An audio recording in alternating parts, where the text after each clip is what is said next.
അബ്ദുല്ലാഹി ഇബ്നു ജദ്ആൻ എന്ന മനുഷ്യനെ പറ്റി തങ്ങൾ പറഞ്ഞില്ലേ? ഹബീബ് റസൂലുള്ളാഹി സ്വല്ലല്ലാഹു അലൈഹി വസല്ലമ തങ്ങൾ പറഞ്ഞില്ലേ? ആയിരക്കണക്കിന് ആളുകൾക്ക് ഭക്ഷണം കൊടുത്തവനാ, ധാരാളം ജീവകാരുണ്യ പ്രവർത്തനം ചെയ്തവനാ, മാനവ സമൂഹത്തിന് വലിയ ഗുണം ചെയ്തവനാ. അബ്ദുല്ലാഹി ഇബ്നു ജദ്ആൻ ചെയ്തിരിക്കുന്ന കർമ്മങ്ങളുടെ 1000-1 പോലും ചെയ്യാൻ നിങ്ങളെ കൊണ്ട് പറ്റിയിട്ടില്ല. പക്ഷേ അദ്ദേഹത്തിന് അതൊന്നും ഉപകരിച്ചിട്ടില്ല, അയാൾക്ക് നഫ്ഇ ചെയ്തിട്ടില്ല, രക്ഷയ്ക്ക് വകയില്ല. എന്തേ? അല്ലാഹുവിന്റെ റസൂല് പറഞ്ഞു, എന്നിലൂടെ അല്ലാഹുവിനെ അറിഞ്ഞില്ല, സുഹൃതങ്ങൾ ചെയ്തില്ല. അതുകൊണ്ട് മുസ്ലിമീങ്ങളെ, ഒരു മനുഷ്യൻ അല്ലാഹുവിന്റെ പ്രീതിയും റബ്ബിന്റെ ഇഷ്ടവും ഒരാൾക്ക് ലഭിക്കാൻ അവൻ ചെയ്യേണ്ടത് മുത്തുനബിയെ അറിയലാ, മുത്തുനബിയോടടുക്കലാ, മുത്തുനബിയെ സ്നേഹിക്കലാ, മുത്തുനബിയുമായിട്ട് ബന്ധപ്പെടലാ.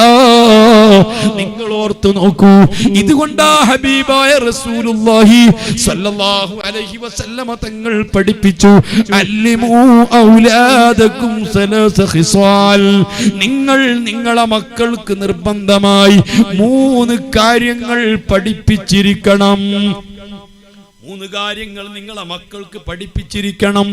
സുബ്ഹാനല്ലാഹ്, ഞാനും നിങ്ങളും കാലത്തെഴുന്നേറ്റ് എല്ലുമുറിയെ പണിയെടുക്കുന്നത് എന്തിനാ? നമ്മൾ ജോലിക്ക് പോകുന്നത് എന്തിനാ? ഗൾഫിൽ പോകുന്നത് എന്തിനാ? കഠിനാധ്വാനം ചെയ്യുന്നത് എന്തിനാ? നമ്മുടെ ഭാര്യയ്ക്കും മക്കൾക്കും കുടുംബത്തിനും ഒരു സുഖജീവിതം നൽകുന്നതിനാ, അവരെ നല്ല രൂപത്തിൽ വളർത്തുന്നതിനാ, നമ്മുടെ മക്കളെ നമുക്ക് കണ്ണിലുണ്ണികളായ മക്കളെ വളർത്തുന്നതിനാ. എന്തെല്ലാം അതിനു വേണ്ടി നമ്മൾ ത്യാഗം സഹിക്കുന്നു. ഓ മുസ്ലിമീങ്ങളെ, എന്തൊക്കെയാ ഞാനും നിങ്ങളും നമ്മുടെ മക്കളെ പഠിപ്പിക്കുന്നത്? 2 വയസ്സ് 3 വയസ്സ് തികയുമ്പോഴേക്ക് പഴയതുപോലെയല്ല, പഴയ കാലത്ത് 5 വയസ്സ് 6 വയസ്സൊക്കെ ആകുമ്പോഴാ കുട്ടികളെ കലാലയങ്ങളിലും പള്ളിക്കൂടങ്ങളിലും കൊണ്ടുപോയി ചേർത്തിയിരുന്നത്, അവർക്ക് അക്ഷരങ്ങളും മറ്റും പഠിപ്പിച്ചു കൊടുത്തിരുന്നത്. ഇന്നങ്ങനെയല്ല. ചെറുപ്പത്തിൽ 3 വയസ്സാകുമ്പോഴേക്ക് തന്നെ കുട്ടികളെ നമ്മൾ നഴ്സറികളിൽ കൊണ്ടുപോയി ചേർത്തുന്നു. സമാനമായ സ്ഥാപനങ്ങളിൽ കൊണ്ടുപോയി കുട്ടികളെ ചേർത്തിയിട്ട് പഠിപ്പിക്കുന്നു. അതേ സുന്നത്ത് ജമാഅത്തിന്റെ പണ്ഡിതന്മാര് നേതൃത്വം നൽകുന്ന നമ്മുടെ സുന്നി വിദ്യാഭ്യാസ ബോർഡിന്റെ കീഴിലും മർകസുസ് സഖാഫത്തി സുന്നിയ മഹത്തായ സ്ഥാപനത്തിന്റെ കീഴിലും സഹ്റത്തുൽ ഖുർആൻ ഉൾപ്പെടെ ചുരുന്ന കുട്ടികൾക്ക് ഖുർആൻ പഠിപ്പിക്കുന്നത് ഉൾപ്പെടെ പല പദ്ധതികളും നമ്മുടെ നാടുകളിൽ സജീവമായി കൊണ്ടിരിക്കുന്നു. അതിന് പുറമെ 3 വയസ്സാകുമ്പോഴേക്ക് LKGയിൽ ചേർക്കുന്നു, 4 വയസ്സാകുമ്പോൾ UKGയിൽ ചേർക്കുന്നു. അതിനുവേണ്ടി നമ്മൾ 10,000-ങ്ങളും 25,000-വും ഡൊണേഷൻ കൊടുക്കുന്നു. മാസം കുട്ടികളെ പഠിക്കുന്നതിന് ഫീസ് കൊടുക്കുന്നു.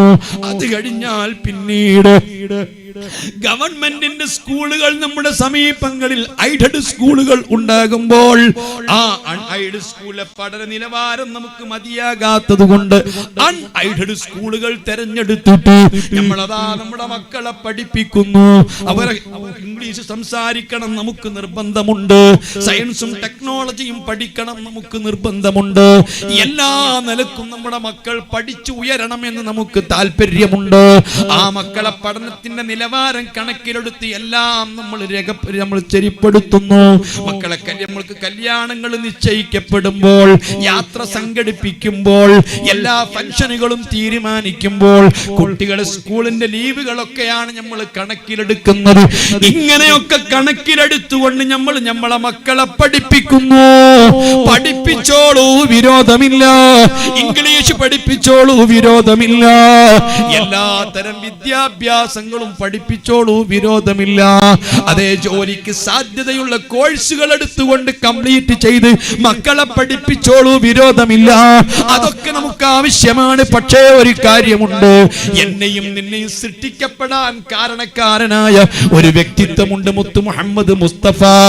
ആ മുസ്ലിമേ, ഞാൻ ഒന്ന് വ്യക്തമായി തന്നെ പറയുന്നു, 24 മണിക്കൂറും ഇടതടവില്ലാതെ നിന്റെ മിടിച്ചുകൊണ്ടിരിക്കുന്ന ഹാർട്ട് ഉണ്ടല്ലോ, ഈ ഹാർട്ട് മിടിക്കുന്നത് കൊണ്ടാ നീ എഴുന്നേറ്റ് നിൽക്കുന്നത്, ഇത് മിടിക്കുന്നത് കൊണ്ടാ നീ നടക്കുന്നത്, ഇത് മിടിക്കുന്നത് കൊണ്ടാ നിനക്ക് നിലനിൽപ്പുള്ളത്.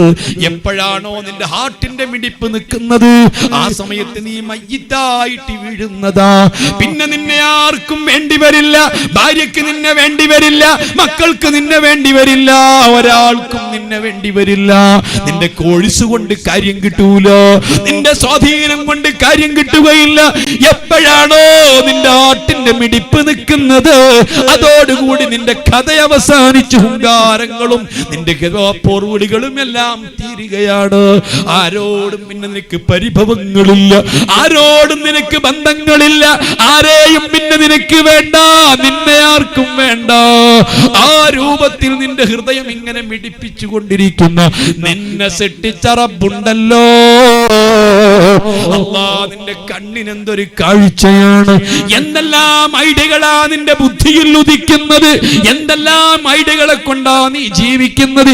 ബിസിനസ് രംഗത്ത് എന്തെല്ലാം വലിയ ഐഡിയകൾ നിന്റെ അടുത്തുണ്ട്, എന്തെല്ലാം കഴിവുകൾ നിനക്കുണ്ട്, എത്ര ആരോഗ്യം നിനക്കുണ്ട്, എത്ര പവറുകളുണ്ട്.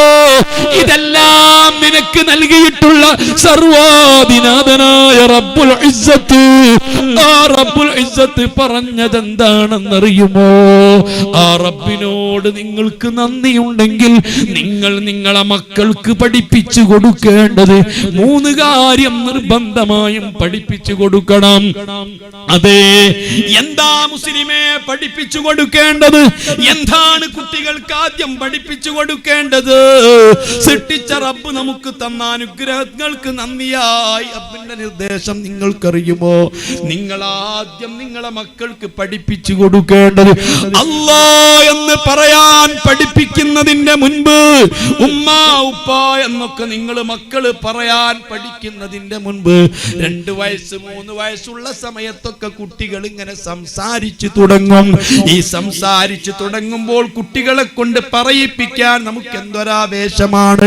കൊഞ്ചിച്ച് കൊഞ്ചിച്ച് സംസാരിപ്പിക്കുന്ന കുട്ടികളില്ലേ, ആ കുട്ടികളെ സംസാരം കേൾക്കാൻ നമുക്ക് രസമല്ലേ? അതിനാ കുട്ടികൾക്ക് പലതും പലതും പറഞ്ഞു കൊടുക്കാറില്ലേ? ഉമ്മാ ഉപ്പാന്നൊക്കെ വിളിക്കാൻ കുട്ടികളെ പഠിപ്പിക്കാറില്ലേ? അസ്സലാമു അലൈക്കും എന്ന് പറയാൻ കുട്ടികൾക്ക് പഠിപ്പിക്കാറില്ലേ? ലാ ഇലാഹ ഇല്ലല്ലാഹ് എന്ന് പറയാൻ പഠിപ്പിക്കാറില്ലേ? അല്ലാ അല്ലാ, ചിലരെങ്കിലും മമ്മി ഡാഡി എന്നൊക്കെ പറയാൻ പഠിപ്പിക്കലില്ലേ? മോനെ ടാറ്റ ഗുഡ് ബൈ എന്ന് പറയാൻ പഠിപ്പിക്കലില്ലേ? എവിടുന്ന് കിട്ടി ഈ സംസ്കാരങ്ങളൊക്കെ? എവിടുന്ന് പഠിച്ചു ഈ കാര്യങ്ങളൊക്കെ? അല്ലാ അല്ലാ, തകർന്നു പോകരുത്. ഇതെല്ലാം നിങ്ങൾ നിങ്ങളെ മക്കൾക്ക് പഠിപ്പിക്കുന്നതിന്റെ മുൻപ് ആദ്യം കുട്ടിക്ക് പഠിപ്പിക്കേണ്ടത് മുഹമ്മദുർ റസൂലുള്ളാഹ്. മുസ്ലിമീങ്ങളെ മറന്നു പോകണ്ട. ഒരു കുഞ്ഞ് സംസാരിച്ചു തുടങ്ങുമ്പോ ആദ്യം ആ കുട്ടിക്ക് പഠിപ്പിച്ചു കൊടുക്കേണ്ടത് മുഹമ്മദുർ റസൂലുള്ളാഹ്. നമ്മുടെ ഹബീബായ മുത്തുനബിയുടെ പേര് പറയാൻ കുട്ടിക്ക് പഠിപ്പിച്ചു കൊടുക്കണം. മുത്തുനബി മക്കയിലാണ് ജനിച്ചതെന്ന് പഠിപ്പിച്ചു കൊടുക്കണം. മുത്തുനബി മദീനയിലാണ് വഫാത്തായിട്ട് അന്ത്യവിശ്രമം കൊള്ളുന്നതെന്ന് പഠിപ്പിച്ചു കൊടുക്കണം. അല്ലാഹു സുബ്ഹാനഹു വ തആല അവന്റെ ഇഷ്ടതാരമായ മുത്ത് റസൂലുള്ളാഹിനെ ജനിക്കാൻ വേണ്ടി തെരഞ്ഞെടുത്ത നാട് മക്കയാണെന്ന് പഠിപ്പിച്ചു കൊടുക്കണം. അവിടുന്ന് അന്ത്യമയങ്ങാൻ പടച്ച റബ്ബ് തെരഞ്ഞെടുത്ത സ്ഥലം അത് മദീനയാണെന്ന് പഠിപ്പിച്ചു കൊടുക്കണം. എന്താണ് ഇമ്മത്ത് പഠിപ്പിക്കുന്നത്? ഇതിലൂടെ ഒരു കുട്ടിക്ക് ആദ്യം നിങ്ങൾ പഠിപ്പിച്ചു കൊടുക്കുന്നത് ഹബീബിനെ പറ്റിയാ. അല്ലിമു ഔലാദക്കും മഹബ്ബത നബിയിക്കും. നിങ്ങളെ നബിയെ ഒന്ന് സ്നേഹിക്കാൻ, നബിയെ പിന്തുടരാൻ, അല്ലാഹുവിന്റെ റസൂലിനെ നെഞ്ചിലേറ്റാൻ, റസൂലുള്ളാഹിനെ അനുകരിക്കാൻ, റസൂലുള്ളാഹിനെ റോൾ മോഡലുകളായി സ്വീകരിക്കാൻ, റസൂലുള്ളാഹിന്റെ ഫാൻസ് ആവാൻ നിങ്ങൾ നിങ്ങളെ മക്കൾക്ക് പഠിപ്പിച്ചു കൊടുക്കണം. സുബ്ഹാനല്ലാഹ്. പലതുകൊണ്ടും പേരുകേട്ട ജില്ലയല്ലേ കാസർഗോഡ് ജില്ല, പലതുകൊണ്ടും പുണ്യമുള്ള ജില്ലയല്ലേ കാസർഗോഡ് ജില്ല. മഹാനായ മാലിക് ദീനാർ റളിയല്ലാഹു അൻഹു തങ്ങളും അവിടുത്തെ കൂടെയുള്ള സ്വഹാബികളും വന്ന് അവിടുന്ന് 10 പള്ളികൾ നിർമ്മിച്ചപ്പോൾ ഒരു പള്ളി സ്ഥാപിച്ച ജില്ലയല്ലേ ഈ കാസർഗോഡ് ജില്ല. പലതുകൊണ്ടും ഈ ജില്ലക്ക് പ്രത്യേകതകളില്ലയോ? നൂറുകണക്കിന് മഹാന്മാർ അന്ത്യവിശ്രമം കൊള്ളുന്ന ജില്ലയല്ലേ കാസർഗോഡ് ജില്ല. അല്ലാ പടുകൂറ്റൻ മിനാരങ്ങളുള്ള 1000കണക്കിന് പള്ളികൾ ഉയർന്നു നിൽക്കുന്ന ജില്ലയല്ലേ ഈ കാസർഗോഡ് ജില്ല. ഈ കാസർഗോഡ് ജില്ലയിലുള്ള മുസ്ലിമീങ്ങൾ ഇല്ലാത്ത സ്ഥലങ്ങളുണ്ടോ? അല്ലാ പലതുകൊണ്ടും പറമ്പനുഗ്രഹിച്ചിരിക്കുന്ന കാസർഗോഡ് ഈ ജില്ലയിലെ മുസ്ലിം സഹോദരങ്ങളോട് ഞാൻ ചോദിക്കുകയാ, ആരോടെല്ലാം നിങ്ങൾക്ക് അനുകരണങ്ങളുണ്ട്, ആരെയെല്ലാം നിങ്ങൾ സ്നേഹിക്കുന്നുണ്ട്? നമ്മുടെ മക്കളുടെ വേഷവിധാനങ്ങളിലോ വളർന്നു വരുന്ന യുവസമൂഹത്തിന്റെ ന്യൂ ജനറേഷന്റെ ആളുകളുടെ അവര് മുടി മുറിക്കുന്നതില്, അവര് താടി വെക്കുന്നതില്, അവര് മീശ വെക്കുന്നതില്, അവര് ഷർട്ട് ധരിക്കുന്നതില്, അവര് പാന്റ് ഉടുക്കുന്നതില്, അവരെ ആക്ഷനുകളില്, അവരെ ഡയലോഗുകളില് ആരോടെല്ലാം അവർക്ക് സ്നേഹമുണ്ട്. ആരുടെയൊക്കെ ഫാൻസുകൾ നമ്മുടെ ഓരോ നാടുകളിലുമുണ്ട്. എത്രയെത്ര ക്ലബ്ബുകളുണ്ട്. ആ ക്ലബ്ബുകളിലുള്ള ഒട്ടുമിക്ക മെമ്പേഴ്സിനെയും എടുത്ത് പരിശോധിച്ചാൽ എത്രയെത്ര സിനിമാ നടന്മാരുടെ, ഫുട്ബോൾ താരങ്ങളുടെ, ക്രിക്കറ്റ് താരങ്ങളുടെ, രാഷ്ട്രീയ നേതാക്കന്മാരുടെ ഫാൻസുകളും അവരോടൊക്കെ അനുകരിക്കുന്നവരുമുണ്ട്. അല്ലാ വേദനയോടുകൂടി വളരെ സങ്കടത്തോടുകൂടി ഞാൻ ചോദിക്കട്ടെ, അവരുടെയൊക്കെ ആരാധകരും ഫാൻസുകളും നമ്മുടെ നാട്ടിലുണ്ടായത്, മമ്മൂട്ടിയുടെ മോഡൽ സ്വീകരിക്കുന്നവരുണ്ടായത്, ബെക്കാമിനോട് അനുകരിക്കുന്നവരുണ്ടായത്, ഫത്താനോട് അനുകരിക്കുന്നവരുണ്ടായത്, ഇങ്ങനെ പലരോടുമുള്ള അനുകരണങ്ങളും പലരെയും നെഞ്ചിലേറ്റിയിട്ട് പലരോടും വല്ലാത്ത താല്പര്യങ്ങൾ ഉണ്ടായിട്ട് പല ഫുട്ബോൾ താരങ്ങളുടെയും സിനിമാ താരങ്ങളുടെയും ക്രിക്കറ്റ് താരങ്ങളുടെയും ചിത്രങ്ങൾ പത്രത്തിൽ നിന്ന് വെട്ടിയെടുത്തിട്ട് അത് പോക്കറ്റിൽ സൂക്ഷിക്കുന്ന ചെറുപ്പക്കാരാ, ഇതൊക്കെ നിന്നെ ആരെങ്കിലും പ്രേരിപ്പിച്ചിട്ടാണോ? ആരെങ്കിലും പ്രസംഗിച്ചിട്ടാണോ? ആരുടെയെങ്കിലും പ്രസംഗം കേട്ടുകൊണ്ട് നിനക്ക് പ്രചോദനമുണ്ടായതാണോ? ഇവരോടൊക്കെ പിൻപറ്റണമെന്നും ഇവരെ മോഡലുകൾ സ്വീകരിക്കണമെന്നും അവരെ മോഡൽ താടി മുറിക്കണമെന്നും അവരെ പോലെ മീശ വെക്കണമെന്നും അവരെ പോലെ മുടി മുറിക്കണമെന്നും അവരെ നിങ്ങൾ ഉൾക്കൊള്ളണമെന്നും ഏതെങ്കിലും ഉസ്താദുമാര് പ്രസംഗിച്ചിരുന്നുവോ? ഏതെങ്കിലും പണ്ഡിതന്മാര് പ്രഭാഷണം നടത്തിയിരുന്നുവോ? ആരെങ്കിലും നിങ്ങൾക്ക് പ്രചോദനം നൽകിയിരുന്നുവോ? ഇല്ല, ഒരാളും പ്രസംഗിച്ചിട്ടില്ല, ഒരാളും പ്രചോദനം നൽകിയിട്ടില്ല, ഒരാളും ലേഖനം എഴുതിയിട്ടില്ല, ഒരാളും നിങ്ങളെ നിർബന്ധിച്ചിട്ടില്ല, ഒരാളും നിങ്ങളെ പ്രേരിപ്പിച്ചിട്ടില്ല. പക്ഷേ എന്തുകൊണ്ടാ അതൊക്കെ നിങ്ങൾക്ക് ഉണ്ടായത്? അതെല്ലാം ഉണ്ടായ അതേ നാണയത്തിൽ ഞാൻ ചോദിക്കുന്നു, അഹ്മദ്മാര്, മുഹമ്മദ്മാര്, റിയാസുമാര്, നിയാസുമാര്, ഇസ്ലാമിന്റെ സുന്ദരമായ പേരുകൾ സ്വീകരിച്ചിട്ടുള്ള മുസ്ലിം തറവാട്ടിൽ പിറന്നിട്ടുള്ള നിസ്കാരത്തയമ്പുള്ള തൊപ്പി വെച്ചിരിക്കുന്ന പള്ളികളുടെ, മദ്രസകളുടെ, ദീനീ സ്ഥാപനങ്ങൾക്ക് നേതൃത്വം നൽകുന്ന ആജിമാരുടെ മക്കളോട് ഞാൻ ചോദിക്കുകയാ, ആയിരക്കണക്കിന് ആലിമീങ്ങളെ സ്നേഹിക്കുന്ന, അല്ലാഹ് നിസ്കാരത്തയമ്പുള്ള വലിയ വലിയ ഖൈറായ കാര്യങ്ങൾക്ക് നേതൃത്വം കൊടുക്കുന്ന മഹാന്മാരായ ഹാജിമാരുടെ, നല്ല ആളുകളുടെ മക്കളോട് ഞാൻ ചോദിക്കുന്നു, നിങ്ങൾക്ക് എന്താ ഇങ്ങനെയൊക്കെ നിങ്ങൾ ആരും പ്രചോദനം നൽകാതെ ഇതെല്ലാം നിങ്ങളുടെ ജീവിതത്തിൽ ഉണ്ടായപ്പോൾ എന്തുകൊണ്ട് അല്ലാഹുവിന്റെ റസൂലിന്റെ ഫാൻസാണ് ഞാനെന്ന് പറയുന്ന ഒരു മക്കൾ നിങ്ങൾക്ക് പിറക്കാതിരുന്നത് ഞാൻ മുത്തുനബിന്റെ മോഡലാണെന്ന് പറയുന്ന റസൂലുള്ളാഹിന്റെ തുണ്ട് പോലെ മുണ്ടൊടുക്കുന്ന റസൂലുള്ളാഹിന്റെ താടി പോലെ താടി വെക്കുന്ന എന്റെ ഹബീബിന്റെ മീശ പോലെ മീശ മുറിക്കുന്ന എന്റെ ഹബീബ് നടന്നതുപോലെ നടക്കുന്ന എന്റെ ഹബീബ് ഇഷ്ടപ്പെട്ടത് ഇഷ്ടപ്പെടുന്ന എന്റെ ഹബീബിന്റെ കാൽ ചുവടുവെപ്പോട് ചുവട് വെച്ചുകൊണ്ട് മുന്നോട്ട് മുന്നോട്ട് നീങ്ങുന്ന എന്റെ ഹബീബ് ഉറങ്ങും പോലെ ഉറങ്ങുന്ന എന്റെ ഹബീബ് കഴിക്കും പോലെ കഴിക്കുന്ന എന്റെ ഹബീബിനെ എന്റെ ജീവിതത്തിന്റെ എല്ലാ മേഖലകളിൽ ഞാനിതാ ഉൾക്കൊള്ളുന്നു ഫോളോ ചെയ്യുന്നു എന്ന് പറയുന്ന ഒരു മക്കൾ എന്തുകൊണ്ട് ജനിച്ചില്ലോ, ഒരു മകൻ എന്തുകൊണ്ട് പിറന്നില്ലോ? ഇങ്ങനെയൊക്കെ ഉസ്താദുമാര് പ്രസംഗിച്ചിട്ട്, ഇങ്ങനൊക്കെ ആലിമീങ്ങൾ പ്രസംഗിച്ചിട്ട്, ഇങ്ങനൊക്കെ പണ്ഡിതന്മാര് പ്രഭാഷണം നടത്തിയിട്ട് അല്ലാ എത്ര ജന്മദിനമാ, എത്ര മീലാദാഘോഷമാ ക്ഷേമമാക്കിയത്, എത്ര പ്രഭാഷണങ്ങളാ ഞാനും നിങ്ങളും കേട്ടത്, എത്ര ഉസ്താദുമാരെ പ്രഭാഷണങ്ങളാ നമ്മൾ കേട്ടത്, എത്ര ഉസ്താദുമാരെയാ ഞാനും നിങ്ങളും തോളിലേറ്റുന്നത്, എത്ര ഉസ്താദുമാർക്കാ നമ്മൾ ഖിദ്മകൾ ചെയ്യുന്നത്. അന്നും ഇന്നും ഇങ്ങനെയൊക്കെ പ്രസംഗിച്ചിട്ടും ഒരൊറ്റ മകനും ചോദിച്ചില്ലല്ലോ, ഒരു ചെറുപ്പക്കാരൻ ചോദിച്ചില്ലല്ലോ, ഒരു ചെറുപ്പക്കാരന് ചിന്ത വന്നില്ലല്ലോ, ഞാൻ ഹബീബിന്റെ ഫാൻസാ, ഞാൻ സിദ്ദീഖുൽ അക്ബറിന്റെ ഫാൻസാ, ഞാൻ ഉമറുൽ ഫാറൂഖിന്റെ ഫാൻസാ, ഞാൻ സലാഹുദ്ദീൻ അയ്യൂബിയുടെ മോഡലാ, അല്ലാഹു മുഖ്താറിന്റെ മോഡലാ. അതേ ചമ്പടയോട് കഥാ സമരം പൊരുതിയിട്ട് ഞാൻ എന്റെ പ്രസംഗം ആ വിഷയത്തിൽ നീട്ടിക്കൊണ്ട് പോകുന്നില്ല. അവസാനം തൂക്കുമരത്തിലേക്ക് കഴുത്ത് നീട്ടിക്കൊടുക്കുമ്പോൾ മുഖ്താറിനെ കുറിച്ചറിയില്ലേ?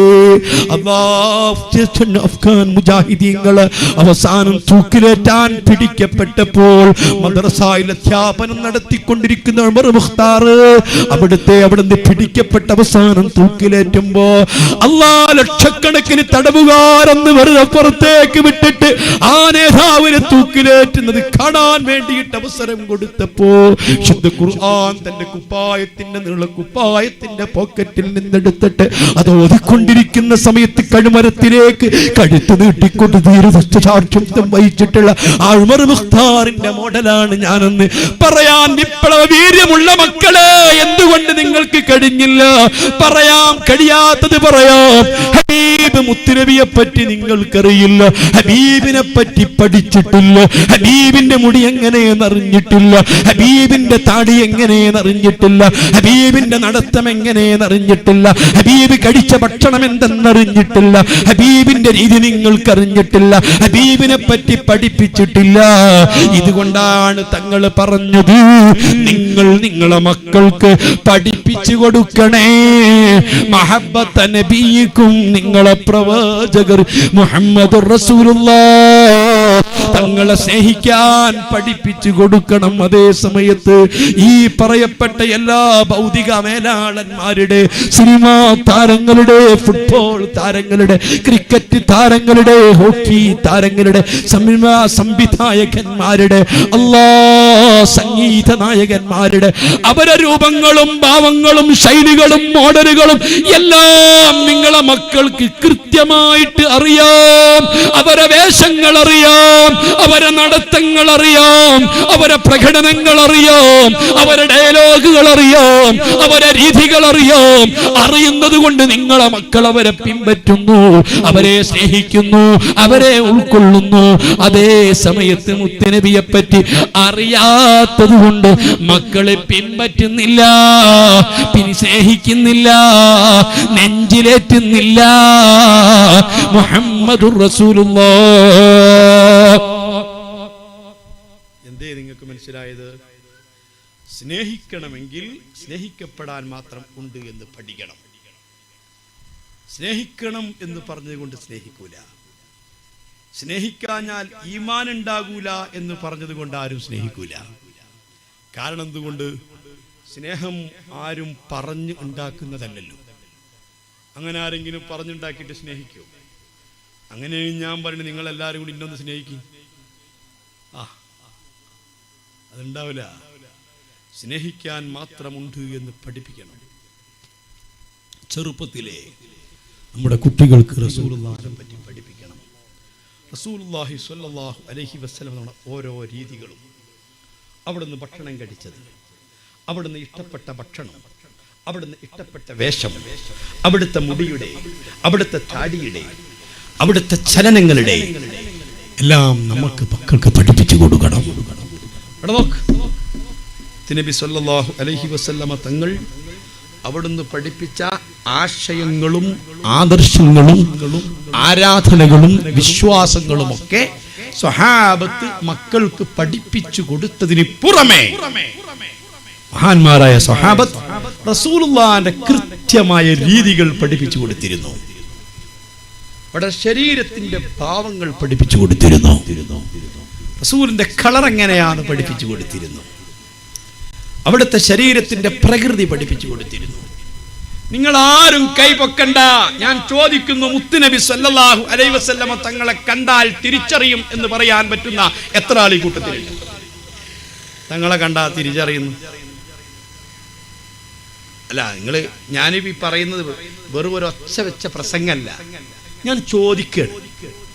ഒരു ദിവസം നബി സല്ലല്ലാഹു അലൈഹി വസല്ലമ തങ്ങൾ എവിടെയെങ്കിലും വെച്ച് കണ്ടാൽ ഇത് എൻ്റെ ഹബീബായ മുത്തുനബിയാണ് എന്ന് തിരിച്ചറിയാൻ പറ്റുന്ന ഇന്ത്യൻ പ്രധാനമന്ത്രിനെ കണ്ടാൽ തിരിച്ചറിയോ? അതറിയും. ട്രംപിനെ കണ്ടാൽ അറിയും.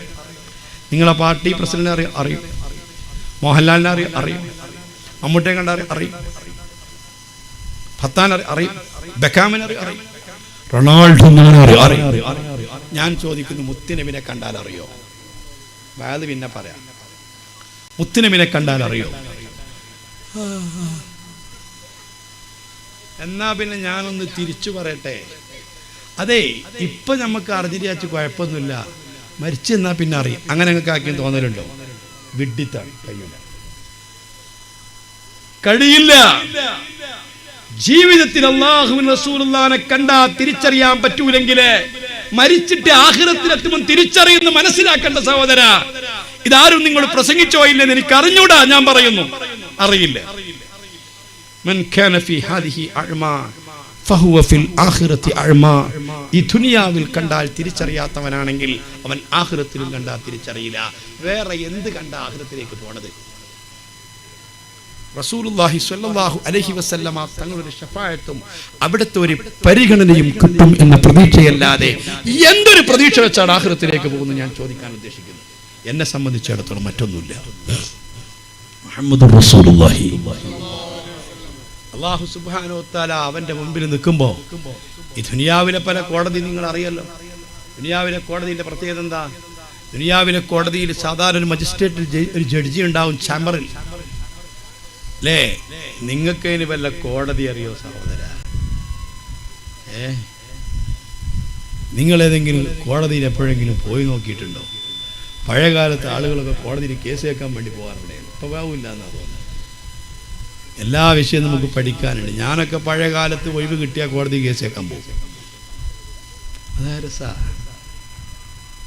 എന്നാൽ ഈ കോടതിയിൽ ആ ചേംബറിൽ നിന്ന് ജഡ്ജി ഇങ്ങനെ ചോദിക്കുമ്പോ ആരാ വിറയ്ക്കാത്തത്? എല്ലാവരും വിറച്ചു പോകും. അവിടെ അലക്ഷ്യമായിട്ട് മറുപടി അറിയാൻ പറ്റൂല, അലക്ഷ്യമായി ചിരിക്കാൻ പറ്റൂല, അലക്ഷ്യമായി നോക്കാൻ പറ്റൂല. കൃത്യമായ മറുപടി പറഞ്ഞില്ലെങ്കിൽ അപ്പം തന്നെ കൂട്ടിനുള്ളതാണ്. അതൊക്കെ ദുനിയാവിലെ കോടതിയുടെ കാര്യമാണ്. അതേ സമയത്ത് പടച്ച റബ്ബിന്റെ കോടതിയുടെ സിസ്റ്റം എന്താണെന്നറിയോ? അവിടെ വെച്ച കാല് നീക്കാൻ പറ്റൂല. അതൊരു കോടതിയിലും ദുനിയാവിലില്ല. നമ്മൾ കാല് വെച്ച് കാല് നീക്കാൻ പറ്റാത്തൊരു സിസ്റ്റം ഈ ദുനിയാവിലെ ഒരു കോടതിയിലും കേട്ടിട്ടില്ല. ഇരിക്കാൻ പറ്റൂല, പിടിക്കാൻ പറ്റൂല, തിരിഞ്ഞു നോക്കാൻ പറ്റൂല, ചിരിക്കാൻ പറ്റൂല, അങ്ങനൊക്കെ ഉണ്ടാവാം. പക്ഷേ വെച്ച കാലനക്കാൻ പറ്റില്ല എന്ന് പറയുന്നൊരു സിസ്റ്റം അത് റബ്ബിന്റെ കോടതിയിലാണ്. ആ കോടതിയിലേക്ക് എന്നെയും നിങ്ങളെയും അടക്കപ്പെടും. അതല്ലേ മുഹമ്മദ് മുസ്തഫ സല്ലല്ലാഹു അലൈഹി വസല്ലമ തങ്ങൾ പഠിപ്പിച്ചതിൽ വെച്ച് ഏറ്റവും കൂടുതൽ വിമർശിക്കപ്പെട്ടത്. അതിന്റെ പേരിലല്ലേ മുത്തുനബിക്ക് ശത്രുക്കൾ ഉണ്ടായത്? അതിന്റെ പേരിലല്ലേ ഉറ്റവരും ഉടയവരും റസൂലുള്ളാഹിനെ നാട് കടത്തിയത്? അതിന്റെ പേരിലല്ലേ ബദറും ഹുദും ഖന്തഖും ഹുനൈനും ഈ സമരങ്ങൾ മൊത്തം നടന്നത്? അതിന്റെ പേരിലല്ലേ ഹബീബായ റസൂലുള്ളാഹിനെ വർഷങ്ങളോളം പട്ടിണിക്കിട്ട് ഭക്ഷണം കൊടുക്കാതെ അതേ കാട്ടിലെ കായകളും പച്ചിലകളും ഭക്ഷിച്ചിട്ട് മൃഗങ്ങൾ കാട്ടിക്കുന്നത് പോലെ കാട്ടിക്കേണ്ടി വന്നത്, എന്നൊരു ത്യാഗമാ ഹബീബ് സഹിക്കേണ്ടി വന്നത്. ഇതൊക്കെ എന്തിന്റെ പേരിലാ? നിങ്ങൾ 5 വഖത്ത് നിസ്കരിക്കണമെന്ന് പറഞ്ഞതിന്റെ പേരിലാണോ? അല്ല റമദാൻ നോമ്പെടുക്കണമെന്ന് പറഞ്ഞതിന്റെ പേരിലാണോ? സക്കാത്ത് കൊടുക്കണമെന്ന് പറഞ്ഞതിന്റെ പേരിലാണോ? അല്ല കള്ളു കുടിക്കരുത്, വ്യഭിചരിക്കരുത്, പലിശ വാങ്ങരുത്, കൊടുക്കരുത് എന്ന് പറഞ്ഞതിന്റെ പേരിലാണോ? അല്ല. മുസ്ലിം ചെറുപ്പക്കാരെ, നിങ്ങൾക്ക് തിരിച്ചറിവുണ്ടാവണം. അള്ളാഹുവിന്റെ റസൂലിനോട് ആ കാലഘട്ടത്തിലെ ജനങ്ങൾക്ക് ഏറ്റവും വലിയ വിരോധം ഉണ്ടായത്, തങ്ങളെ അവർക്ക് ഉൾക്കൊള്ളാൻ കഴിയാതിരുന്നത്, തങ്ങൾ ഭ്രാന്തനാണെന്ന് മുദ്രകുത്താൻ കാരണമായത് ഹബീബ് പറഞ്ഞൊരു കാര്യമാണ്. വത്തഖൂ യൗമൻ തുർജഊന ഫീഹി ഇലല്ലാഹ്. ഈ ദുനിയാവിൽ നന്മ ചെയ്താലും തിന്മ ചെയ്താലും, എത്ര നീതി ചെയ്താലും അനീതി ചെയ്താലും, എത്ര ക്രൂരകൃത്യങ്ങൾ ചെയ്താലും, കോടിക്കണക്കിന് ആളുകളെ നിഷ്കരുണം കൊന്നൊടുക്കിയാലും, എന്ത് ദുനിയാവിൽ വെച്ച് ചെയ്താലും ഈ ദുനിയാവ് ഒരു പ്രതിഫലത്തിന്റെ ലോകമല്ല. ഇതെല്ലാം പ്രവർത്തനത്തിന്റെ ലോകമാണ്. ഇവിടെ പ്രവർത്തിക്കൽ മാത്രമാ, പ്രതിഫലം കൊടുക്കലില്ല. നന്മ ചെയ്തതിന്റെ പ്രതിഫലം ഇവിടെയല്ല, തിന്മ ചെയ്തതിന്റെ പ്രതിഫലം ഇവിടെയല്ല. ഞാൻ അങ്ങനെയൊക്കെ ചെയ്തിട്ട്, അത്ര ആളുകളെ കൊന്നിട്ട്, അങ്ങനെയൊക്കെ ദുൽമ ചെയ്തിട്ട് എനിക്കൊന്നും പറ്റിയില്ലല്ലോ, എനിക്കൊന്നും സംഭവിച്ചില്ലല്ലോ എന്ന് പറഞ്ഞുകൊണ്ട് വിവരക്കേട് പറയേണ്ട സഹോദരാ, ഇത് പ്രവർത്തനത്തിന്റെ ലോകമാ, ഇത് പ്രതിഫലത്തിന്റെ ലോകമല്ല. നാഗസാക്കിയിലും ഹിരോഷിമയിലും ഒക്കെ ലക്ഷക്കണക്കിന് മനുഷ്യന്മാരെ കൂട്ടക്കുരുതി നടത്തിയിട്ട്, ആണവായുധങ്ങളും രാസായുധങ്ങളും ഉപയോഗിച്ചിട്ട്, ബോംബർ വിമാനം ഉപയോഗിച്ചിട്ട് ലക്ഷക്കണക്കിന് മനുഷ്യമക്കളെ നശിപ്പിച്ചിട്ട്, മനുഷ്യമക്കളെ നിഷ്കരണം കൊലപ്പെടുത്തിയിട്ട് അവർക്കൊന്നും സംഭവിച്ചില്ലല്ലോ, സംഭവിക്കുകയില്ല. ഈ ദുനിയാവ് പ്രതിഫലത്തിന്റെ ലോകമല്ല, ഇത് പ്രവർത്തനത്തിന്റെ ലോകമാണ്.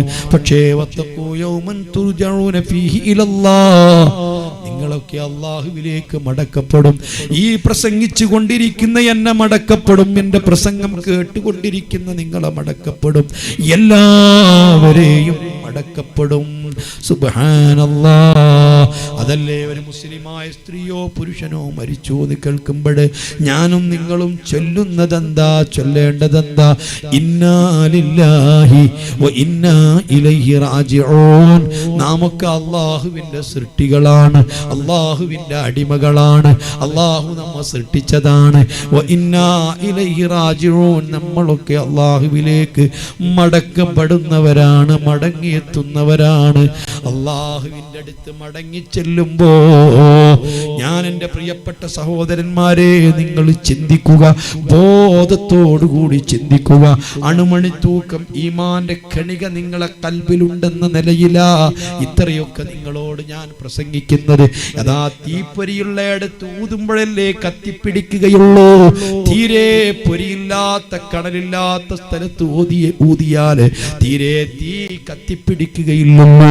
ഇവിടെ ഈമാന്റെ ചെറിയ പൊരിയുണ്ട്, ഈമാന്റെ ചെറിയ കനലുണ്ട് എന്നുറച്ച് വിശ്വസിച്ചുകൊണ്ട് ഞാൻ ഊതിക്കത്തിച്ച് നോക്കുകയാണ്. നിങ്ങളെ കൽബിൽ ഈമാൻ പ്രകാശിക്കുമെന്ന പ്രതീക്ഷയിലാണ്, അത് കത്തിപ്പിടിക്കുമെന്ന പ്രതീക്ഷയിലാ ഞാൻ പറയുന്നത്. നിങ്ങളെയും എന്നെയും റബ്ബിന്റെ മുൻപിൽ നിർത്തപ്പെടുമ്പോ അല്ലാഹു തആല ചോദിക്കുന്നൊരു ചോദ്യമുണ്ട്. എന്താണ് ചോദിക്കുന്നത് എന്നറിയൊക്കെ? അത് അഴുത്തൈതുക വഖവ്വൽതുക വഅൻഅംതു അലൈക ഫമാദാ സനഅത ലീ. എന്തൊക്കെയാ നിനക്ക് ഞാൻ തന്നത്? ഈ പരിപരുത്ത ശരീരം തന്നു, ഈ ആരോഗ്യമുള്ള ശരീരം തന്നു, ഇരുമ്പ് പോലെ പവറുള്ള കൈകാലുകൾ തന്നു, വല്ലാത്ത കാഴ്ചയുള്ള കണ്ണ് തന്നു, വല്ലാത്ത ബുദ്ധി നിനക്ക് തന്നു. ഈ 10, 20, 60, 70 കൊല്ലം പ്രവർത്തിച്ചിട്ട് ഒരു കംപ്ലൈന്റും വരാത്ത ഹാർട്ട് നിനക്ക് തന്നു. നീ ഓടിച്ചു കൊണ്ടിരിക്കുന്ന കാറ്, നീ ഓടിച്ചു ഓടിച്ചുകൊണ്ടിരിക്കുന്ന മറ്റു വാഹനങ്ങള് 1 ലക്ഷം 2 ലക്ഷം 3 ലക്ഷം കിലോമീറ്റർ ഓടിത്തീരുമ്പോഴേക്ക് എത്ര തവണയാണ് എൻജിൻ പണിയെടുക്കേണ്ടി വരുന്നത്, എത്ര തവണയാണ് സർവീസ് ചെയ്യേണ്ടി വരുന്നത്, എത്രയാണ് ഓയിൽ ചേഞ്ച് ചെയ്യേണ്ടി വരുന്നത്, എത്ര തവണയാണ് പാർട്സുകൾ മാറ്റി കൊടുക്കേണ്ടി വരുന്നത്. പക്ഷേ 25, 30, 35, 60, 70 കൊല്ലം ജീവിച്ചിട്ട് ഇന്ന് വരെ നിന്റെ ഹാർട്ടിന് കംപ്ലൈന്റ് വന്നിട്ടുണ്ടോ? എൻജിൻ പണിയെടുത്തിട്ടുണ്ടോ? ഓയിൽ ഫിൽട്ടർ മാറ്റി കൊടുത്തിട്ടുണ്ടോ? ഓയിൽ എവിടെയെങ്കിലും ചേഞ്ച് ചെയ്തിട്ടുണ്ടോ? നിന്റെ ശരീരത്തിലെ ഏത് പാർട്സാ മോനെ മാറ്റിക്കൊടുത്തത്? ഏത് പാർട്സിനാ മോനെ കേടുവന്നത്? ഇതെല്ലാം ഞാനാ നിനക്ക് തന്നത്. ഞാനാ നിന്റെ കൽബ് ഇങ്ങനെ മിടിപ്പിച്ചു കൊണ്ടിരുന്നത്. ഞാനാ നിന്റെ കിഡ്നിയെ പ്രവർത്തിപ്പിച്ചു കൊണ്ടിരുന്നത്. നിന്റെ കണ്ണിന്റെ കാഴ്ച നഷ്ടപ്പെടാതിരിക്കാൻ നിന്റെ കൺപോളയുടെ താഴ്ഭാഗത്തുള്ള ഗ്രന്ഥികളിൽ നിന്ന് കണ്ണിലേക്ക് വെള്ളം ഇങ്ങനെ ഒലിപ്പിച്ച് തന്നത് ഞാനാണ്. ആ വെള്ളമില്ലെങ്കിൽ നിന്റെ കണ്ണ് തുറക്കുകയില്ലല്ലോ. ഇങ്ങനെ മണിക്കൂറുകളോളം ഒച്ച വെച്ച് നിനക്ക് സംസാരിക്കാൻ നിന്റെ വായിൽ ഉമിനീര് നൽകിയത് ഞാനാണ്. ഈ ഉമിനീരില്ലെങ്കിൽ നിനക്ക് മിണ്ടാൻ കഴിയൂല. ഈ ഉമിനീരില്ലെങ്കിൽ നീ ഒരു കഴിക്കുന്ന ഭക്ഷണത്തിന്റെ രുചി അറിയൂല. ഈ ഉമിനീരില്ലെങ്കിൽ കഴിക്കുന്ന ഭക്ഷണം ദഹിക്കൂല. ഇതെല്ലാം ഞാനാ നിനക്ക് തന്നുകൊണ്ടിരുന്നത്. ഇങ്ങനെ എത്ര പെങ്ങളെ, ആരാ നിനക്ക് നല്ല സൗന്ദര്യമുള്ള തൊലി തന്നത്? ആരാ നിന്റെ കണ്ണിന് ഒത്തിരി ആകർഷണീയത തന്നത്? ആരാ നിന്റെ ശരീരത്തിന് ഇത്ര ആകർഷണീയത തന്നത്? ആരാ നിനക്ക് നീളമുള്ള മുടികൾ തന്നത്? ആരാ? ഏതാളുകളും കണ്ടാൽ നിന്നെ ഒന്ന് നോക്കിപ്പോകുന്നു, നിന്നെ ശ്രദ്ധിച്ചു പോകുന്നു, നിന്നിലേക്ക് വല്ലാതെ ഇഷ്ടം തോന്നുന്നു. ആ രൂപത്തിലുള്ള ഈ ശരീരത്തിന് ഭംഗി ആരാ തന്നത്? ആരാ ഇതെല്ലാം നിനക്ക് തന്നത്? പെങ്ങള്, ആരാ നിനക്ക് മക്കളെ തന്നത്? നിന്റെ മക്കൾക്ക് നൽകാൻ ആവശ്യമായ അമ്മിഞ്ഞ പാലാരാ നിനക്ക് ചുരത്തി തന്നത്? ആരാ നിന്റെ ഗർഭാശയത്തിൽ കുഞ്ഞിന് ഭക്ഷണം കൊടുത്തത്, പോഷകങ്ങൾ നൽകിയത്? ഇത് മുഴുവനും ഞാൻ നിനക്ക് തന്നതാണ്. അതിനപ്പുറം നിനക്ക് ഞാൻ സമ്പത്ത് തന്നു, നിനക്ക് ഞാൻ വിജ്ഞാനം തന്നു, നിനക്ക് ഞാൻ പല ഐഡിയകളും തന്നു. ഞാൻ തന്ന ബുദ്ധി കൊണ്ട് നീ പലതും പഠിച്ചു, ഞാൻ തന്ന അറിവ് കൊണ്ട് പലതും നീ നേടി. നീ എത്ര ഉയരങ്ങളിലേക്കാണ് എത്തിച്ചേർന്നത്. അതിനൊക്കെ ആരാ നിനക്ക് സൗകര്യപ്പെടുത്തി തന്നത്? നിന്റെ മക്കൾക്കാരാ പഠിക്കാൻ സൗകര്യം തന്നത്? അതിനും പുറമെ ഇതെല്ലാം നിനക്ക് പറഞ്ഞു തരാൻ ഞാൻ എൻ്റെ അമ്പിയാക്കളെ നിങ്ങൾക്ക് അയച്ചു തന്നു. എന്നെ പറ്റി എൻ്റെ പ്രവാചകന്മാര് പറഞ്ഞു തന്നു. എൻ്റെ സ്വർഗവും എൻ്റെ നരകവും എൻ്റെ ശിക്ഷയും എൻ്റെ രക്ഷയും ഞാൻ ഒരുക്കി വെച്ചിരിക്കുന്ന എല്ലാം നിനക്ക് അമ്പിയാക്കൾ നിനക്ക് പറഞ്ഞു തന്നു. അമ്പിയാക്കളിൽ നിന്ന് പഠിച്ചെടുത്ത പണ്ഡിതന്മാർ പറഞ്ഞു തന്നു. അതിന് ഞാൻ നിനക്ക് അമ്പിയാക്കളെ അയച്ചു തന്നു. അതിന് പുറമെ പണ്ഡിതന്മാരെ നിന്നിലേക്ക് എത്തിച്ചു തന്നു. അവര് നിന്നോട് ഇതൊക്കെ വസ്തുനിഷ്ഠമായി വിവരിച്ചു തന്നു. ഇതെല്ലാം വ്യക്തമായ ഖബറിനെ പറ്റിയും ഖബറിന്റെ രംഗങ്ങളെ പറ്റിയും മശ്റയെ പറ്റിയും സ്വർഗത്തെ പറ്റിയും നരകത്തെ പറ്റിയും എത്ര വിശദമായിട്ടാ പണ്ഡിതന്മാര് നിനക്ക് പറഞ്ഞു തന്നത്. ഇത് മുഴുവനും ഞാൻ നിനക്ക് ചെയ്തു തന്നിട്ട് എനിക്ക് വേണ്ടി നീ എന്ത് ചെയ്തു? എനിക്ക് വേണ്ടി നീ എന്ത് ചെയ്തു? ചെറുപ്പക്കാരാ, എഴുന്നേൽക്കുന്നതിന്റെ മുമ്പ് നീ അവിടെ ഇരുന്ന് ചിന്തിക്ക്. ഈ ചോദ്യം എന്നോട് ചോദിക്കുമ്പോൾ, നിന്നോട് ചോദിക്കുമ്പോൾ എന്റെ സൃഷ്ടിച്ച റബ്ബിന്റെ മുൻപിൽ വെച്ച് പറയാൻ എന്താണ് കരുതി വെച്ചത്? നിനക്ക് വേണ്ടി ഞാൻ എന്ത് ചെയ്തു എന്ന് പറയാനാ നിന്റെ ഉള്ളിലുള്ളത്. അല്ലാഹു തആലാക്ക് വേണ്ടി ഒരു നിസ്കാരമെങ്കിലും നിസ്കരിച്ചു എന്ന് പറയാൻ പറ്റുന്ന ഒരു നിസ്കാരം നിന്റെ ജീവിതത്തിൽ നീ നിസ്കരിച്ചിട്ടുണ്ടോ? സൃഷ്ടിച്ച റബ്ബിന്റെ മുമ്പിലാണ് ഞാൻ സുജൂദ് ചെയ്യുന്നത്. സൃഷ്ടിച്ച റബ്ബിന്റെ മുമ്പിലാണ് ഞാൻ കുനിഞ്ഞു നിൽക്കുന്നത്. സൃഷ്ടിച്ച റബ്ബിനാണ് ഞാൻ സർവ്വവും സമർപ്പിച്ചിരിക്കുന്നത്. അവനുമായിട്ടാ ഞാൻ സംഭാഷണം നടത്തിക്കൊണ്ടിരിക്കുന്നത്, അവന് വേണ്ടിയിട്ടാ നിസ്കരിച്ചു കൊണ്ടിരിക്കുന്നത് എന്ന ബോധത്തോടുകൂടി ഒരു റക്അത്തെങ്കിലും നിസ്കരിച്ചത് നിന്റെ ജീവിതത്തിൽ നിനക്ക് ഓർമ്മയുണ്ടോ? ആരോടും നീ പറയണ്ട, സ്വന്തം ചിന്തിച്ചാൽ മതി. അല്ലാഹ് സൃഷ്ടിച്ച റബ്ബിന് വേണ്ടി പകലന്തിയോളം പട്ടിണി കിടന്നിട്ട് എന്നെ അല്ലാഹ്ക്ക് വേണ്ടിയിട്ടാ ഞാൻ നോമ്പ് നോറ്റിരിക്കുന്നത് എന്ന് റബ്ബിനോട് പറയാൻ പറ്റുന്നൊരു നോമ്പ് നീ എടുത്തിട്ടുണ്ടോ? അല്ലാഹ് ചോദിക്കുന്നത്, പടച്ച റബ്ബാ, എല്ലാ നിന്റെ നാടി മിടിപ്പ് കൃത്യമായിട്ട് എറിയുന്ന റബ്ബിനോടാ നീ പറയുന്നത്. ആ റബ്ബിനോട് പറയാൻ പറ്റുന്നൊരു നോമ്പ് നീ നോറ്റതായിട്ട് ഓർമ്മയുണ്ടോ? സൃഷ്ടിച്ച റബ്ബ് നിന്നോട് ചോദിക്കുമ്പോൾ നീ അവൻ തന്ന സമ്പത്ത് നിനക്ക് വേണ്ടി കൊടുത്തു എന്ന് പറയാൻ പറ്റുന്ന ധർമ്മം, നിനക്ക് വേണ്ടി ഞാൻ ഒരു നേരത്തെ ആഹാരം ഒരാൾക്ക് കൊടുത്തിട്ടുണ്ട്, നിനക്ക് വേണ്ടിയിട്ട് ഞാൻ ഒരു നേരത്തെ വെള്ളം കൊടുത്തിട്ടുണ്ട്, നിന്റെ പൊരുത്തം മാത്രം ആഗ്രഹിച്ചുകൊണ്ട് പ്രതീക്ഷിച്ചുകൊണ്ട് ഞാൻ ഇന്നവർക്ക് ഇന്നത് കൊടുത്തിട്ടുണ്ട് എന്ന് പറയാൻ പറ്റുന്ന എന്തെങ്കിലും ധർമ്മം കൊടുത്തത്, റബ്ബിനോട് പറയാൻ പറ്റുന്ന രൂപത്തിലുള്ള ധർമ്മം കൊടുത്തത് മോനെ നിനക്ക് ഓർമ്മയുണ്ടോ? പെങ്ങളെ നിനക്ക് ഓർമ്മയുണ്ടോ? അല്ലാഹുവേ, നിനക്ക് വേണ്ടി നിന്നെ പറ്റി പഠിച്ചു, നിന്റെ ഖുർആൻ നിനക്ക് വേണ്ടി പഠിച്ചു, നിനക്ക് വേണ്ടി നിന്റെ ഖുർആൻ ഞാൻ പ്രസംഗിച്ചു, നിനക്ക് വേണ്ടി നിന്റെ ദീൻ ഞാൻ പറഞ്ഞു കൊടുത്തു, നിനക്ക് വേണ്ടി നിന്റെ പ്രീതിക്ക് വേണ്ടി നിന്നെ പറ്റി പറഞ്ഞു കൊടുത്തു എന്ന് പറയാൻ പറ്റുന്നൊരു പ്രഭാഷണമെങ്കിലും നടത്തിയത് നിങ്ങൾക്കാർക്കെങ്കിലും നിങ്ങൾക്ക് ബോധമുണ്ടോ? പറയാൻ ധൈര്യമുണ്ടോ? അതിന് പറയാൻ പറ്റുന്ന എന്തെങ്കിലും നിങ്ങൾ ചെയ്തിട്ടുണ്ടോ? വേണ്ട.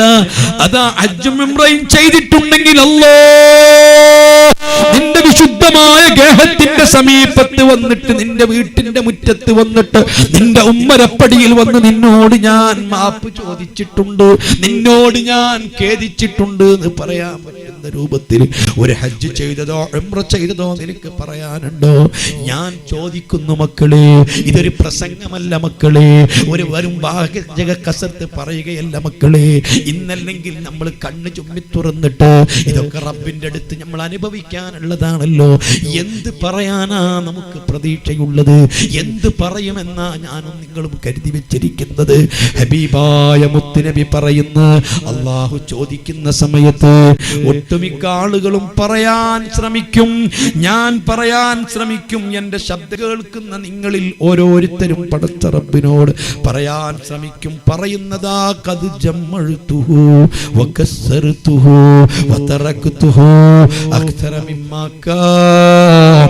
അല്ലാഹുവേ, നീ തന്ന ആരോഗ്യവും നീ തന്ന ശരീരവും പരമാവധി ഞാൻ കാത്തു സൂക്ഷിച്ചിട്ടുണ്ട്. നീ തന്ന ആരോഗ്യം ഞാൻ ശരിക്കും സംരക്ഷിച്ചിട്ടുണ്ട്. ആരോഗ്യത്തിന്റെ സംരക്ഷണത്തിന് ആവശ്യമായ പോഷകങ്ങൾ അടങ്ങിയ ഭക്ഷണം കഴിച്ചിട്ടുണ്ട്. ഞാൻ ഇടയ്ക്കിടയ്ക്ക് ഡോക്ടറെ സമീപിച്ച് ചെക്കപ്പ് നടത്തിയിട്ടുണ്ട്. ഡോക്ടർ രോഗമുണ്ട് എന്ന് പറയുമ്പോഴേക്ക് പഥ്യങ്ങൾ പാലിച്ച് ചികിത്സകൾ ഞാൻ സ്വീകരിച്ചിട്ടുണ്ട്. കാലത്തെഴുന്നേറ്റ് കിലോമീറ്ററുകളോളം നടക്കണമെന്ന് ഡോക്ടർ പറഞ്ഞപ്പോൾ വ്യായാമത്തിന് വേണ്ടി ഞാൻ കാലത്തെഴുന്നേറ്റ് നടന്നിട്ടുണ്ട്. ഡോക്ടർ നിന്നോട് പ്രഷർ ഉണ്ട്, ഷുഗർ ഉണ്ട്, അതുകൊണ്ട് താൽക്കാലികമായി മധുരമൊക്കെ ഉപേക്ഷിക്കണം എന്ന് പറഞ്ഞപ്പോൾ ഞാനത് ഉപേക്ഷിച്ചിട്ടുണ്ട്. അല്ലാ, ഡോക്ടറുടെ എല്ലാ ആരോഗ്യം ഞാൻ പരമാവധി സംരക്ഷിച്ചിട്ടുണ്ട്. നീ തന്ന സമ്പത്ത് വർദ്ധിപ്പിച്ചിട്ടുണ്ട്. അറിയാവുന്ന ബിസിനസ് മുഴുവനും ചെയ്തിട്ടുണ്ട്. കാലത്തെഴുന്നേറ്റ് വീട്ടിൽ നിന്ന് പുറത്തിറങ്ങിയിട്ട് അറിയാവുന്ന ജോലിയൊക്കെ ചെയ്തിട്ടുണ്ട്, അറിയാവുന്ന ബിസിനസ്സുകളൊക്കെ ചെയ്തിട്ടുണ്ട്, മറ്റു വിദേശ നാടുകളിലേക്ക് യാത്ര ചെയ്തിട്ടുണ്ട്. എവിടുന്നാണ് ഈ സമ്പത്തൊന്ന് വർദ്ധിപ്പിക്കാൻ പറ്റുന്നതെന്ന് നോക്കിയിട്ട് അറിയാവുന്ന രൂപത്തിലൊക്കെ എന്റെ സമ്പത്ത് ഞാൻ വർദ്ധിപ്പിച്ചിട്ടുണ്ട്.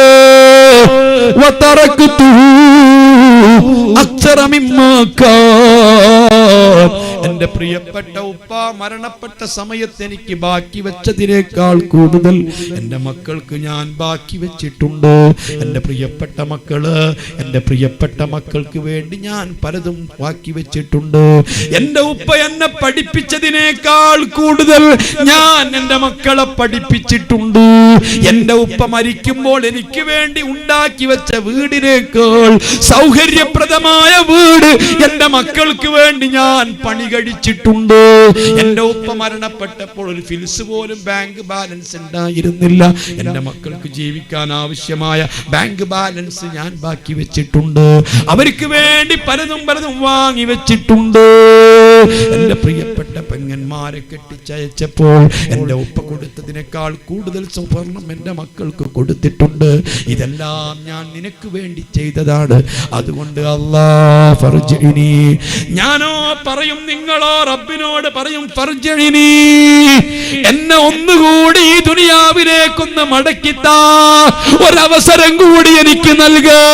അങ്ങനെ ഒരു അവസരം എനിക്ക് നീ തന്നാൽ അന ആതീക ബി കുല്ലിഹി, നീ തന്നതെല്ലാം നിനക്ക് തന്നേക്കാ. ആരോഗ്യം മൊത്തം നിനക്ക് വേണ്ടി ഖിദ്മ ചെയ്തേക്കാം, നിനക്ക് സുജൂദിൽ കിടന്നേക്കാം, നിന്റെ ദീനിന് വേണ്ടി പ്രവർത്തിച്ചേക്കാം. നീ തന്ന സമയങ്ങളെല്ലാം നിനക്ക് വേണ്ടി ഞാൻ പ്രവർത്തിച്ചേക്കാം. നീ തന്ന സമ്പത്ത് മുഴുവനും നിനക്ക് തന്നെ തന്നേക്കാം. നിന്റെ ദീനിന് വേണ്ടി ധർമ്മം ചെയ്യാൻ ഞാൻ ചെലവഴിച്ചേക്കാം. നീ തന്നതെല്ലാം നിനക്ക് വേണ്ടിയിട്ട് നീക്കി വെച്ചേക്കാം എന്ന് ഓരോ മനുഷ്യനും പടച്ച റബ്ബിനോട് പറയുമ്പോ അള്ളാഹുവിന്റെ മറുപടി, മക്കളെ, ഏതാനും മണിക്കൂറുകൾ കഴിഞ്ഞാൽ, ഇപ്പോൾ സമയം 10 മണി കഴിഞ്ഞു, 9:30 മണിയായിരിക്കുന്നു, 10 മണിയാവാൻ പോവുകയാണ്. ഏകദേശം ഒരു 8-10 മണിക്കൂർ കഴിഞ്ഞാൽ ഈ കത്തിജ്വലിക്കുന്ന സൂര്യൻ തിരിച്ചു വരുന്നത്. സൂര്യൻ തിരിച്ചു വന്നാലോ ഇവിടെ മൊത്തം പ്രകാശം പരക്കുന്നത്. പ്രകാശം പരന്നാലോ ഈ കത്തിക്കൊണ്ടിരിക്കുന്ന ലൈറ്റിന്റെ പ്രഭകളൊക്കെ മങ്ങിപ്പോകുന്നത്. അങ്ങനെ ശക്തമായ പ്രകാശം പ്രപഞ്ചത്തിൽ മൊത്തം ഉണ്ടാകുന്നത് എന്ന് ഞാൻ നിങ്ങളോട് പറഞ്ഞാലോ നിങ്ങളത് എത്ര കണ്ട് വിശ്വസിക്കുന്നു, എത്ര കണ്ട് നിങ്ങൾ ഉറപ്പിക്കുന്നു, എത്ര കണ്ട് നിങ്ങൾ അംഗീകരിക്കുന്നു, അതേ രൂപത്തിലുള്ള ഉറപ്പും വിശ്വാസവും ഞാൻ ഈ പറഞ്ഞ കാര്യങ്ങളെ കുറിച്ചുണ്ടോ? ഈ പറഞ്ഞ ചോദ്യത്തെ പറ്റി നിങ്ങൾക്കുണ്ടോ? ഞാൻ ഈ പറഞ്ഞ കാര്യം അത്ര കണ്ട് നിങ്ങൾക്ക് ബോധ്യപ്പെടുന്നുണ്ടോ? അത്ര കണ്ട് നിങ്ങൾക്ക് ഉറപ്പുണ്ടോ?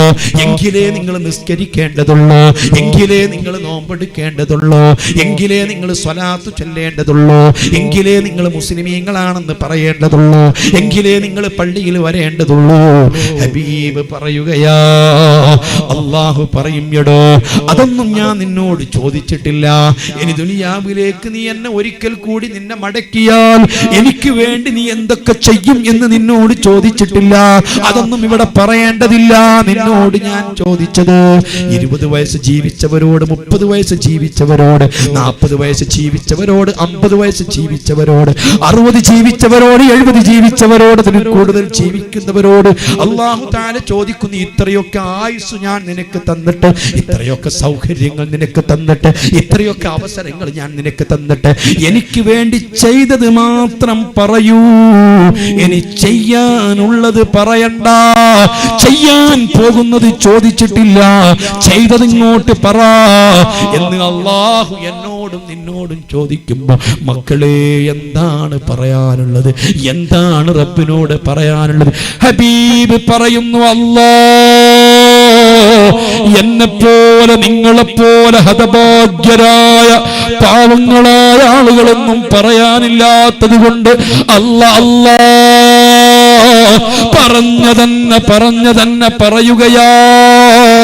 അതന്നെ ആവർത്തിച്ച് പറയുമ്പോ, മുസ്ലിമേ,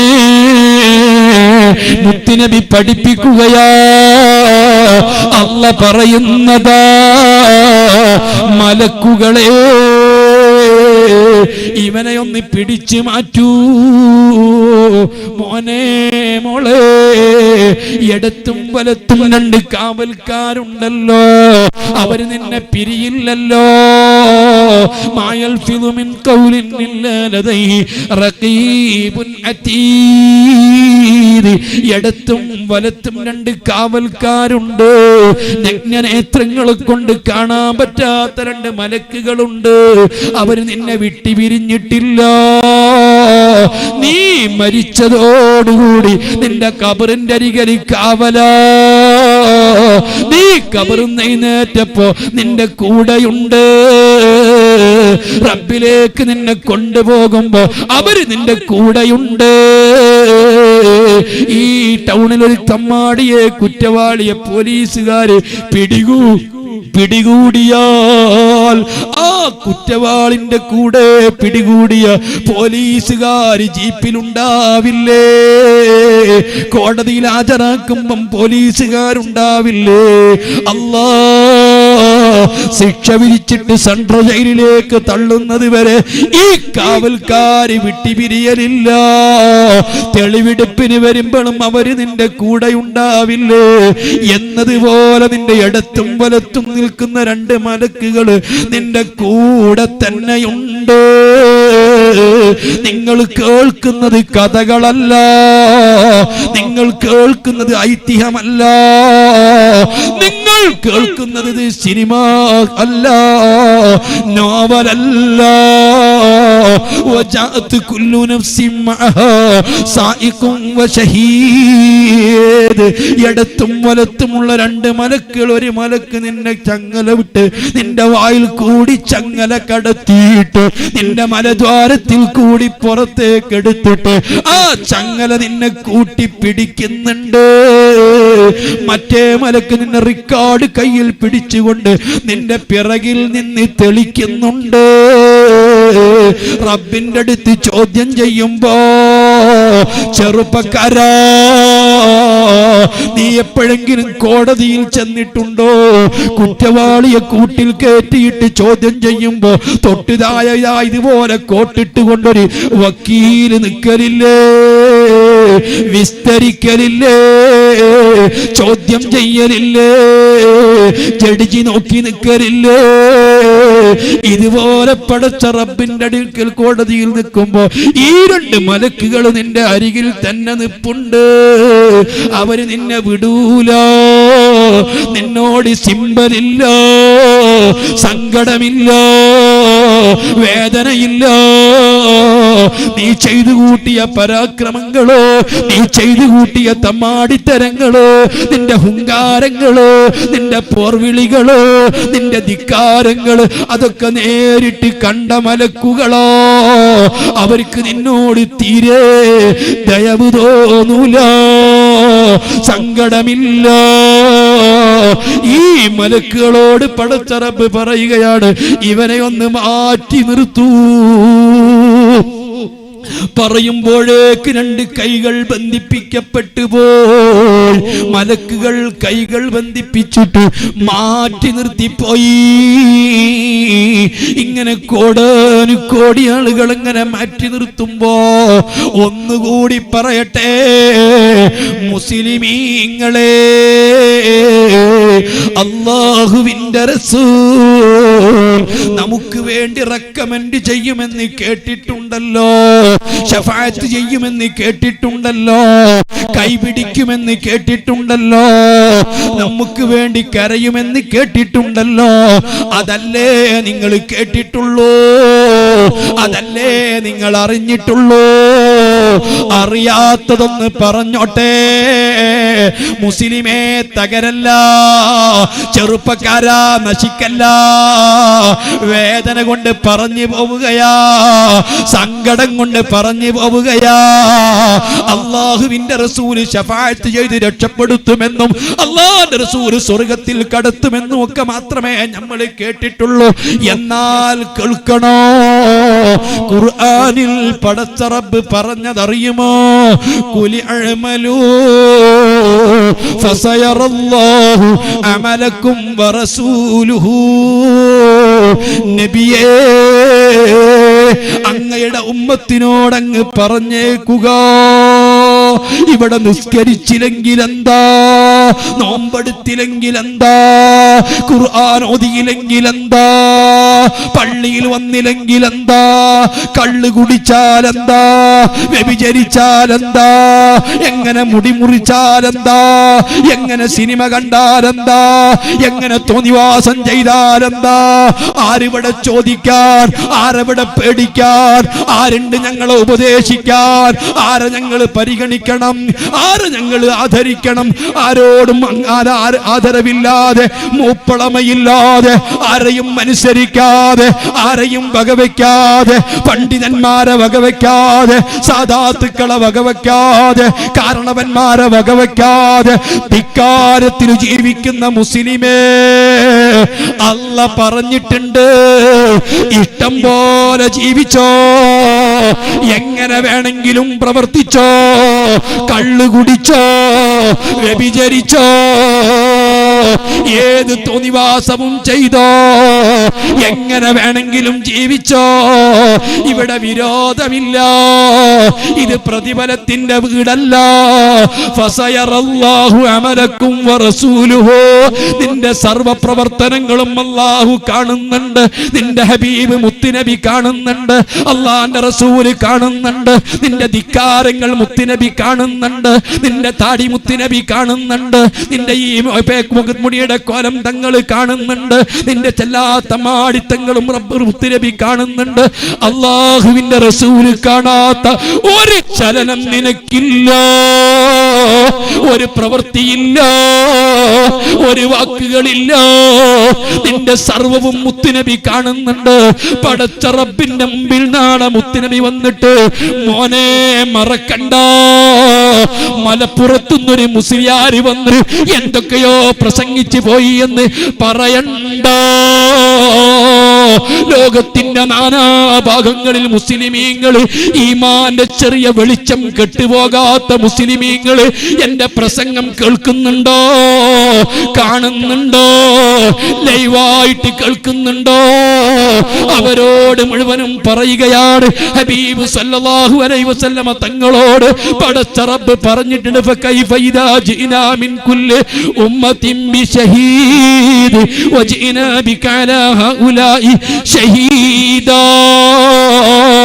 അങ്ങയുടെ ഉമ്മത്തിൽപ്പെട്ട മുസ്ലിമീങ്ങളിൽപ്പെട്ട ആളുകൾ, അങ്ങയുടെ സമുദായത്തിൽപ്പെട്ട ചെറുപ്പക്കാര്, മുഹമ്മദ് എന്നും അഹ്മദ് എന്നും റഹ്നിയാസ് എന്നും റിയാസ് എന്നും ഖാലിദ് എന്നും ഉമർ എന്നും ഇസ്ലാമിന്റെ സുന്ദര പേരുകൾ സ്വീകരിച്ച മുസ്ലിം തറവാട്ടിൽ പിറന്ന ചെറുപ്പക്കാര് ചെയ്യുന്ന തെന്മാടിത്തങ്ങൾക്കെതിരെ, അവർ ചെയ്യുന്ന ദുഷ്ചെയ്തികൾക്കെതിരെ, അവരുടെ അഹങ്കാരങ്ങൾക്കെതിരെ തങ്ങളെ സാക്ഷിയായിട്ട് കൊണ്ടുവരുന്നതാ.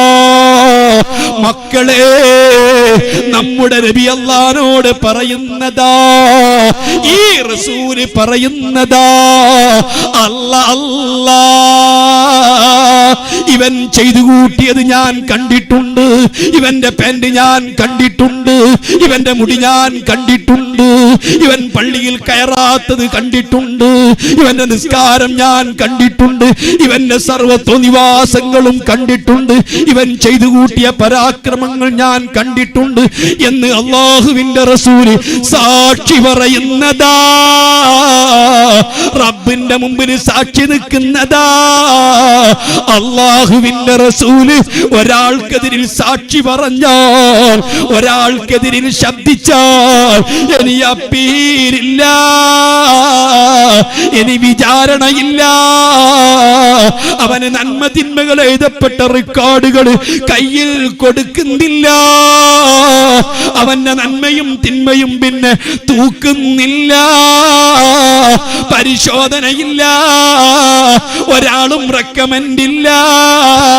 ജീവിതത്തിൽ അവൻ ചെയ്ത ഒരു സൽക്കർമ്മങ്ങളെ പറ്റിയും പിന്നെ ചോദ്യമില്ല.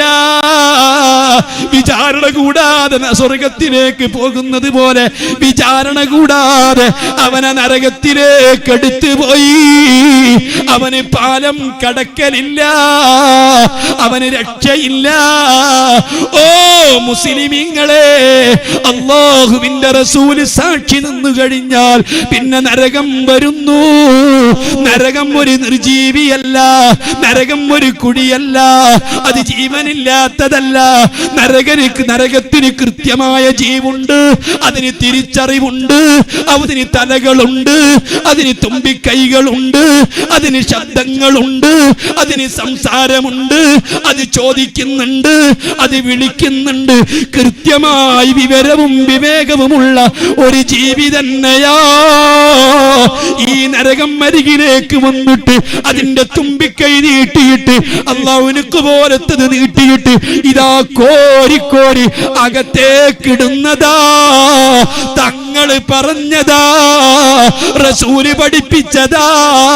മുസ്ലിം ഉമ്മത്തിന് ഇതിനൊന്നും തർക്കമില്ല.